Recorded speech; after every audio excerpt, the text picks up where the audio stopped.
Imagina una estatua que no solo guarda silencio, sino que parece perseguir a cada ciudad que la posee. Una obra de mármol tan perfecta que parecía viva, y que, según cuentan, trajo desgracia a reyes, imperios y conquistadores.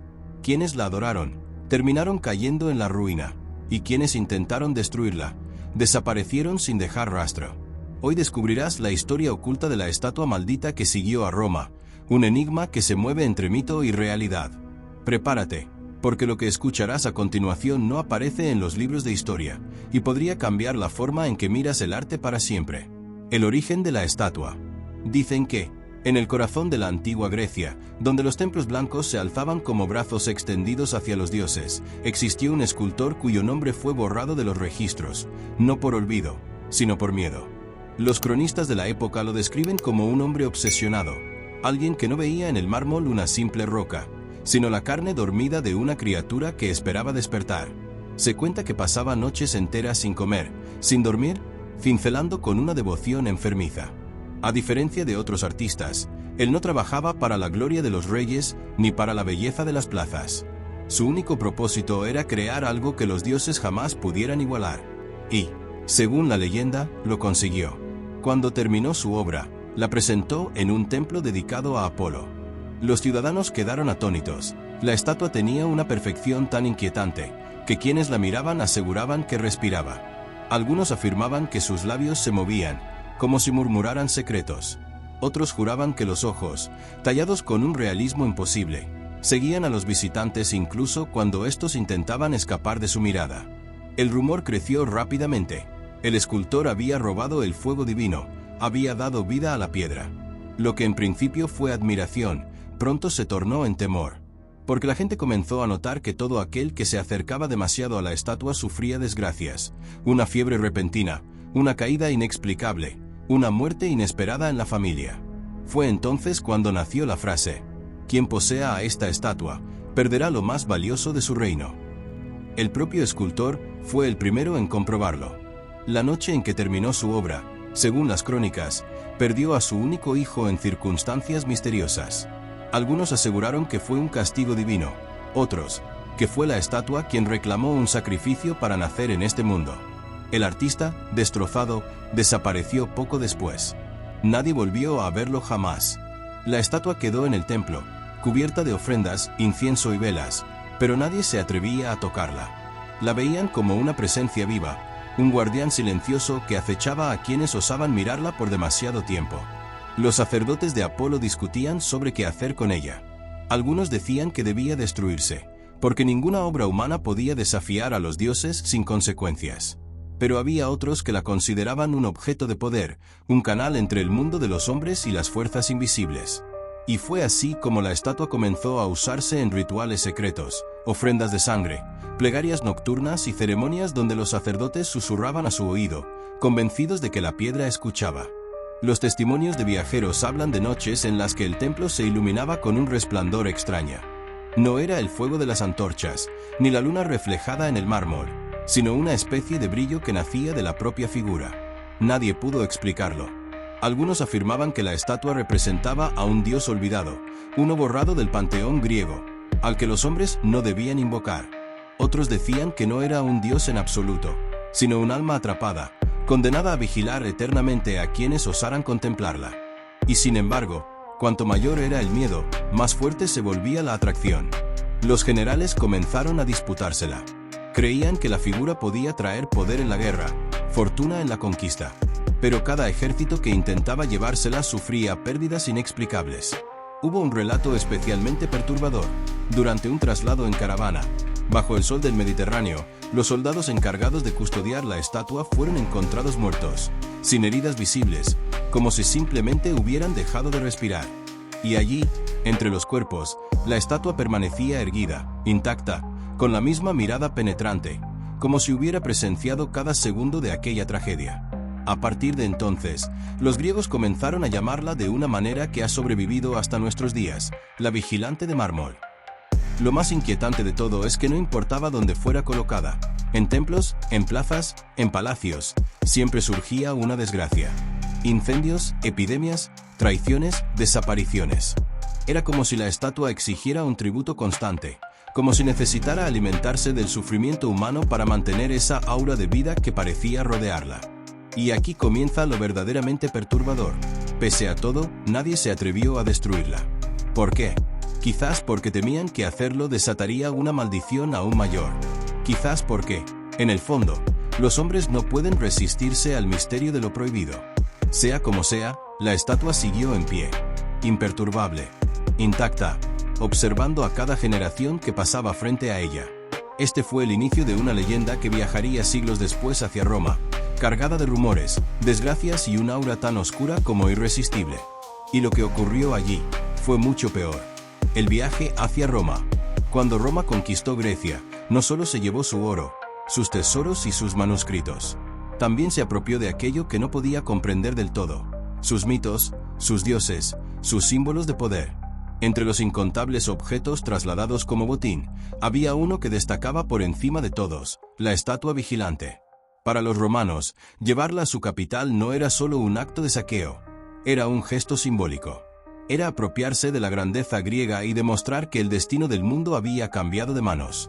Si esa figura había infundido temor en Grecia, ahora, en Roma, debía convertirse en un trofeo que validara la supremacía del imperio. Pero desde el momento en que intentaron moverla, comenzaron las desgracias. Los relatos más antiguos hablan de un grupo de 50 hombres intentando cargarla sobre una plataforma de madera. A pesar de que la estatua no era más pesada que otras que habían transportado antes, los soportes crujían y se rompían como si no pudieran resistirla. Se decía que el mármol tenía un peso extraño, como si cargara consigo una fuerza invisible. Los soldados murmuraban que no era piedra lo que levantaban, sino una presencia viva, demasiado poderosa para ser contenida por manos humanas. El viaje hacia los puertos fue una procesión marcada por accidentes inexplicables. Carros volcados, animales desbocados, hombres que caían enfermos sin razón aparente. Al llegar a la costa, el mar tampoco los recibió con calma. Uno de los barcos que debía transportar parte del botín se hundió durante una tormenta repentina. No había nubes en el cielo minutos antes, pero las olas se levantaron con furia descontrolada, como si los dioses mismos se opusieran al traslado. Los supervivientes juraron haber visto un resplandor en cubierta justo antes de que la nave se partiera en dos. Y allí, entre la confusión, la estatua cayó al agua. El silencio reinó durante días. Algunos pensaron que la maldición había terminado, que el mar la había reclamado. Pero los buzos, enviados por órdenes romanas, lograron recuperarla de las profundidades. Lo más inquietante no fue encontrarla intacta, sino descubrir que, pese a haber estado sumergida, el mármol seguía seco al tacto, como si el agua jamás hubiera rozado su superficie. Los rumores crecían entre la tripulación.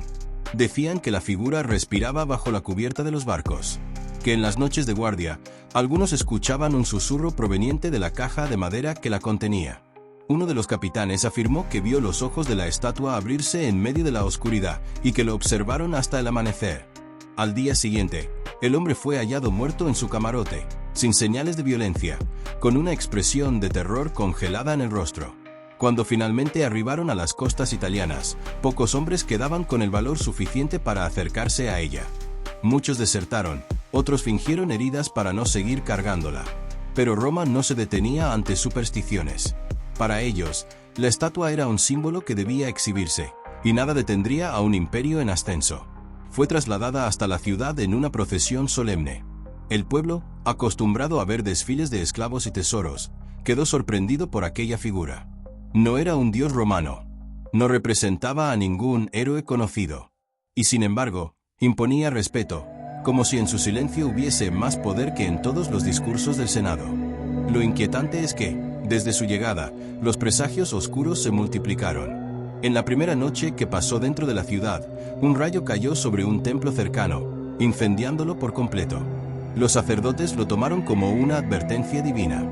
Días después, una epidemia comenzó a propagarse entre los barrios más pobres. Nadie la relacionaba directamente con la estatua, al menos no de manera oficial. Pero en los mercados y las calles, la gente susurraba lo mismo. Roma ha traído a casa algo que nunca debió abandonar Grecia. Incluso algunos senadores expresaron su preocupación.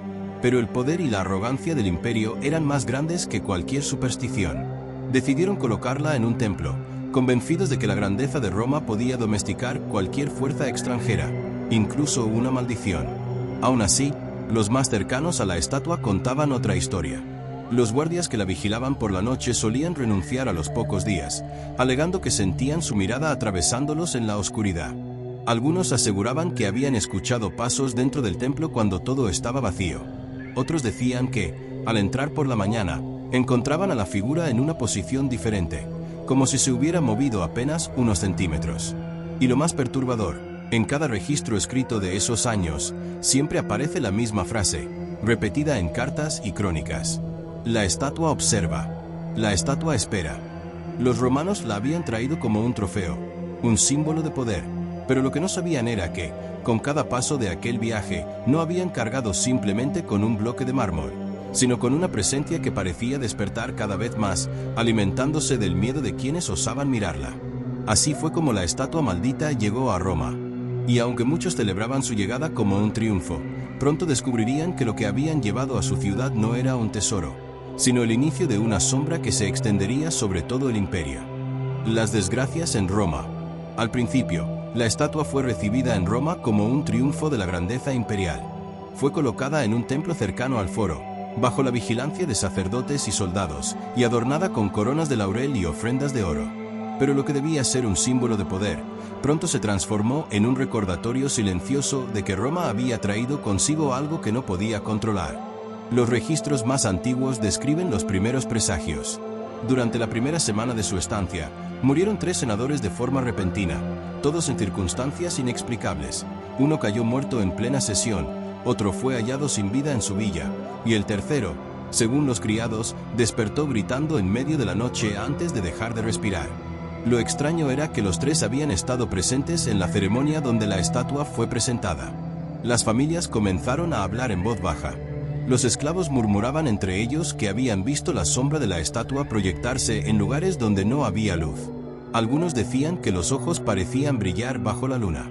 Pero en público, nadie se atrevía a desafiar al Senado ni a los sacerdotes. Admitir miedo era admitir debilidad. La segunda señal llegó en forma de desastre natural. Un temblor sacudió parte de la ciudad, destruyendo casas y templos. No fue un gran terremoto, pero los romanos lo interpretaron como un castigo divino. El pueblo comenzó a culpar a la estatua, un objeto extranjero, no consagrado a ningún dios romano, colocado en el corazón del imperio sin la aprobación de Júpiter ni de Marte. El miedo fue creciendo. Los sacerdotes, sin embargo, afirmaban que destruir la figura sería un error. Argumentaban que, aunque oscura, contenía un poder demasiado grande, y que era mejor tenerlo bajo control en Roma que dejarlo libre en otro lugar. Así, el imperio decidió mantenerla, convencidos de que podían domesticar el miedo como si fuera un animal salvaje. Pero entonces comenzaron las muertes más perturbadoras. Guardias asignados al templo aparecían sin vida, con los rostros congelados en expresiones de terror absoluto. No había señales de violencia ni rastros de veneno. Simplemente, dejaban de vivir. Uno de los informes que llegó al Senado describía lo siguiente. Entramos al amanecer y encontramos a los hombres rígidos en el suelo. Todos miraban hacia la estatua, como si hubieran presenciado algo que los ojos humanos no debían ver. El rumor se expandió como fuego en la ciudad, y cuando el miedo se infiltra en las calles de Roma, ni siquiera los muros más altos del imperio pueden contenerlo. Las desgracias se sucedían con rapidez. Sequías, incendios, plagas en los campos de trigo. Algunos decían que los dioses romanos estaban enfurecidos por la presencia de aquel objeto impío. Otros aseguraban que la estatua no era un regalo ni un trofeo, sino un parásito que se alimentaba de la desgracia para volverse cada vez más fuerte. Lo más inquietante es que, cuanto mayor era la desgracia, más viva parecía. Los testigos describen que el mármol empezaba a mostrar grietas extrañas, como venas que recorrían la superficie, y que al acercarse demasiado, uno podía escuchar un murmullo bajo, como una respiración contenida. Incluso algunos senadores comenzaron a exigir su destrucción. Pero la respuesta de los sacerdotes fue aún más perturbadora. Aseguraban que ya no podía destruirse, que habían intentado hacerlo en secreto, golpeándola con martillos y cinceles, pero que el mármol no se astillaba. El hierro se rompía contra la figura, como si estuviera protegida por una fuerza invisible. Con el paso del tiempo, la estatua se convirtió en un secreto a voces dentro del imperio. No se hablaba de ella en público, pero todos sabían que estaba allí. y quienes tenían el valor de mirarla afirmaban que cada día parecía distinta.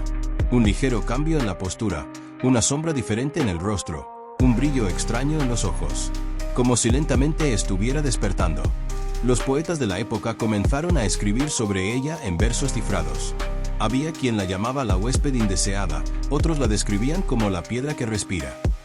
Y entre las élites, circulaba una advertencia que pocos se atrevían a repetir en voz alta. La estatua no pertenece a Roma. Roma pertenece a la estatua. Las desgracias alcanzaron su punto culminante cuando, en medio de un festival, un rayo cayó directamente sobre el templo donde se encontraba. El techo se incendió, pero al extinguirse las llamas, la estatua permanecía intacta, rodeada de cenizas, observando con la misma mirada fría e inexplicable. Para muchos, aquel fue el signo definitivo. No era un trofeo, no era una obra de arte, no era siquiera un dios olvidado. Era un guardián, un vigilante eterno que no había sido creado para adornar templos, sino para observar, esperar y quizás, castigar. Desde ese momento, incluso los más poderosos empezaron a temerla. Algunos afirmaban que la estatua traería la caída del imperio, que era un heraldo disfrazado de piedra, colocado en el corazón de Roma para corroerla desde dentro. Y aunque nadie se atrevió a moverla, la figura quedó envuelta en un silencio incómodo. Era como un secreto que todos conocían, pero del que nadie quería hablar demasiado. Porque mirarla, pensar en ella, incluso pronunciar su nombre, era invitar a la desgracia. La maldición a través del tiempo.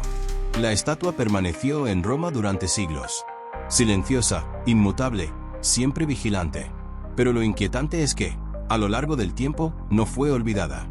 Al contrario, se convirtió en el centro de historias, leyendas y susurros que sobrevivieron incluso a la caída del imperio. Cuando Roma empezó a decaer, muchos culparon a la estatua. Decían que su presencia era como una sombra constante, un recordatorio de que había sido robada de una tierra extranjera y de que su poder no pertenecía a los hombres.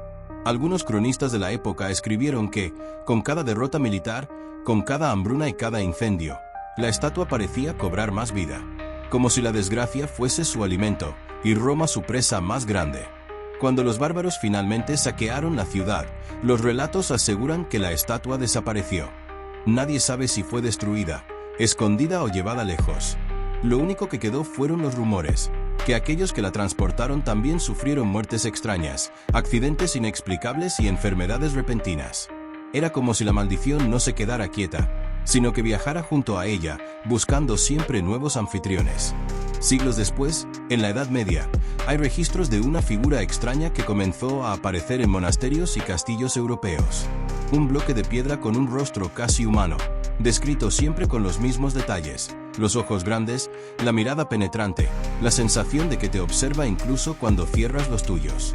Los monjes la llamaban el testigo.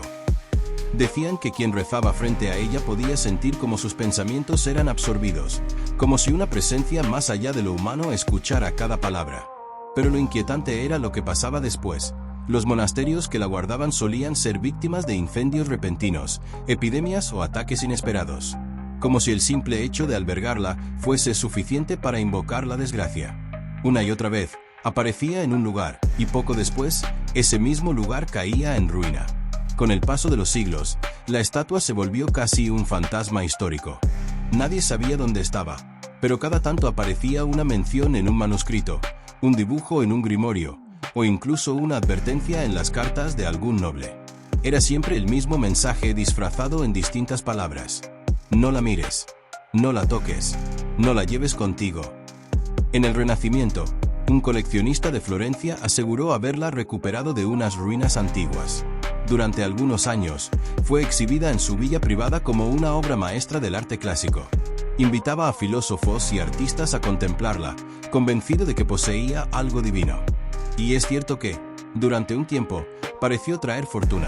La villa floreció, los banquetes eran opulentos y las visitas nunca cesaban. Pero pronto, las desgracias regresaron. El coleccionista murió en circunstancias misteriosas, sus herederos se arruinaron, y la villa fue abandonada tras un incendio que arrasó con la mayor parte de sus tesoros. De la estatua, no se volvió a saber nada. En los siglos siguientes, la figura siguió dejando un rastro de apariciones esporádicas. Un cargamento perdido en el Mediterráneo. Una estatua descrita en cartas de mercaderes árabes. Incluso hay registros de un intento de venta en Estambul, donde se hablaba de un ídolo maldito que nadie quería conservar por más de una semana. Y así, poco a poco, la historia se volvió leyenda. Pero lo más perturbador es que la leyenda nunca se extinguió del todo. En cada época, siempre había alguien que afirmaba haberla visto. Un arqueólogo en el siglo XIX, explorando ruinas en Grecia, escribió en su diario que había encontrado una figura que parecía mirarlo incluso bajo la tierra. Nunca publicó sus hallazgos y poco después desapareció en circunstancias inexplicables durante otra expedición. En el siglo XX, algunos investigadores afirmaron haber visto fotografías antiguas de una estatua que coincidía con las descripciones. Fotografías que, curiosamente, desaparecieron de los archivos sin explicación. Hoy, en pleno siglo XXI, todavía hay quienes creen que la estatua sigue existiendo. Oculta en alguna colección privada, encerrada en un almacén secreto, o incluso enterrada bajo capas de tierra esperando ser redescubierta. Los teóricos del oculto aseguran que no es casualidad que la humanidad siga enfrentando desgracias, guerras y epidemias. Para ellos, la estatua nunca dejó de observar. Y aquí surge la pregunta más perturbadora. ¿Qué es realmente esa figura? ¿Un simple bloque de mármol con una reputación alimentada por la superstición? ¿Un artefacto maldito que carga consigo la ira de los dioses antiguos? ¿O acaso, algo mucho más inquietante? Algunos sugieren que nunca fue una estatua, que lo que vemos es solo una carcasa, una prisión de piedra diseñada para contener a algo más. Algo que no debía moverse, no debía liberarse, pero que poco a poco, a lo largo de los siglos, ha encontrado la forma de extender su influencia. Si eso es cierto, entonces cada aparición de la estatua a lo largo de la historia no fue casualidad, sino un recordatorio de que sigue ahí, observando, esperando, y quizá, buscando el momento adecuado para revelarse por completo. El misterio en la actualidad. Hoy, en pleno siglo XXI, la leyenda de la estatua no ha muerto. Al contrario, parece haber cobrado nueva vida gracias a Internet, a los foros de misterio y a los investigadores independientes que dedican su tiempo a rastrear huellas que los académicos tradicionales prefieren ignorar. Lo primero que debemos entender es que la figura, tal como fue descrita en la antigüedad, no aparece en los museos más famosos del mundo. No está en el Louvre, ni en el Vaticano, ni en el Museo Británico. Al menos, no de manera oficial. Pero eso no significa que no exista. Algunos investigadores aseguran que la estatua fue adquirida en secreto por coleccionistas privados durante el siglo XX.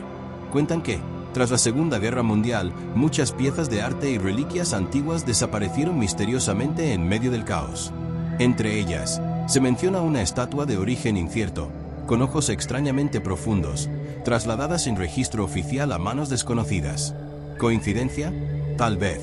O quizás la pieza maldita cambió de dueño una vez más. Lo más perturbador es que las historias continúan. En 1987, un trabajador de un puerto en Grecia declaró haber visto, dentro de un contenedor sin marcas, una estatua idéntica a las descripciones antiguas. Aseguró que los encargados del cargamento actuaban con un nerviosismo extraño, y que poco después, 2 de ellos fueron hallados muertos en circunstancias misteriosas. El testimonio fue archivado como un rumor sin pruebas, pero se convirtió en uno de los relatos más compartidos en foros de conspiración décadas después. Ya en tiempos recientes, con la llegada de Internet, las leyendas tomaron nueva fuerza. En foros especializados, hay usuarios anónimos que aseguran haber visto la estatua en fotografías privadas, en colecciones de millonarios que jamás permiten acceso al público. Lo inquietante es que, cada vez que una de esas imágenes se filtra, desaparece al poco tiempo, borrada sin explicación. Como si alguien, o algo, trabajara constantemente para mantenerla en secreto. Incluso en plataformas de vídeo han circulado grabaciones que afirman mostrarla. La calidad suele ser baja, y nunca hay pruebas definitivas. Pero quienes creen en la maldición señalan un patrón inquietante. Muchos de esos vídeos desaparecen, y varios de los canales que los suben terminan cerrados poco después. Ahora bien, ¿es posible que todo esto sea solo un cúmulo de coincidencias? Claro que sí. La mente humana busca patrones donde no los hay, y las leyendas suelen crecer con cada generación. Pero lo perturbador es que, más allá del folclore, existen documentos oficiales que registran la existencia de una estatua muy particular, trasladada varias veces a lo largo del último siglo, sin que quede claro dónde se encuentra hoy. Algunos apuntan al Vaticano, famoso por guardar en sus archivos objetos que jamás verá la luz pública. Otros creen que está bajo la custodia de alguna sociedad secreta, convencida de que destruirla sería imposible y de que mantenerla oculta es la única manera de evitar su influencia. Y los más atrevidos aseguran que podría estar mucho más cerca de lo que pensamos, en algún sótano de un museo, en una colección privada de un multimillonario, o incluso en un almacén gubernamental, custodiada bajo estricta vigilancia. Lo que resulta más desconcertante es que los patrones históricos parecen repetirse. Lugares donde supuestamente estuvo la estatua terminan rodeados de tragedias, incendios o desapariciones misteriosas. Incluso en años recientes, hay reportes de excavaciones en Grecia y Turquía que fueron canceladas repentinamente tras accidentes fatales de los arqueólogos. Los rumores aseguran que habían encontrado algo que no debía ser perturbado. Y aquí surge la gran pregunta: si la estatua aún existe, ¿qué propósito tiene? ¿Es solo un vestigio de la superstición antigua? ¿O es realmente un objeto diseñado para vigilar, influir y castigar? En tiempos modernos, algunos teóricos de lo oculto sugieren que la estatua no solo observa, sino que ha aprendido a expandir su presencia más allá de la piedra, que ahora se manifiesta a través de los medios digitales, en imágenes, vídeos y relatos que parecen multiplicarse cuanto más intentamos ocultarlos. Ellos aseguran que, al ver una representación de la estatua, incluso en una pantalla, ya estás dejando que te observe. Puede sonar descabellado, pero ¿no resulta inquietante que estemos hablando de ella justo ahora? La leyenda dice que pronunciar su nombre, pensar en sus ojos o intentar descubrir su paradero es suficiente para llamar su atención. Y que, una vez que te observa, escapar de su mirada es imposible. Así, el misterio en la actualidad no se limita a arqueólogos ni a coleccionistas. Ahora nos incluye a todos nosotros. Porque si es cierto que la estatua se alimenta de la atención, entonces Internet es el escenario perfecto. Un espacio donde millones de personas pueden verla, hablar de ella, sin saberlo, darle la fuerza que necesita para seguir viva. Quizás por eso sigue oculta. Quizás por eso, en lugar de estar expuesta en un museo, se mantiene en las sombras. Porque si alguna vez fuera revelada al mundo entero, su poder alcanzaría una magnitud que jamás habríamos visto. La pregunta es, ¿y si ya lo estamos haciendo? ¿Y si, al compartir estas historias, al mirar imágenes, al escuchar esta narración, estamos repitiendo el ciclo que comenzó hace miles de años en Grecia? Tal vez la estatua nunca necesitó moverse. Tal vez siempre estuvo aquí, esperando pacientemente a que nosotros mismos la trajéramos de vuelta. Reflexión final. La historia de la estatua que vigila nos recuerda algo inquietante. No siempre lo que parece arte es solo arte. A veces, las piedras talladas por manos humanas esconden secretos más oscuros, capaces de atravesar siglos y desafiar la razón. Hoy no sabemos dónde está la estatua. Quizás yace enterrada bajo ruinas, olvidada en un sótano, o custodiada en silencio por quienes conocen su verdadero poder. Pero lo cierto es que su presencia sigue viva en cada relato, en cada testimonio y en cada misterio sin resolver. ¿Fue una simple superstición? ¿O realmente existe un objeto capaz de observarnos desde el pasado? La respuesta, quizás, nunca la sepamos. Pero lo perturbador es que, mientras seguimos buscando, sentimos la misma pregunta que aterrorizó a griegos, romanos y monjes medievales. ¿Quién observa a quién? Y ahora, mientras cierras este vídeo, pregúntate, ¿fue solo una historia más, o acaso, en este momento, la estatua también te está observando a ti? Si esta historia te dejó intrigado, suscríbete y activa la campanita, porque en el próximo vídeo exploraremos otro misterio aún más perturbador. Haz clic ahora en la pantalla y continúa el viaje conmigo.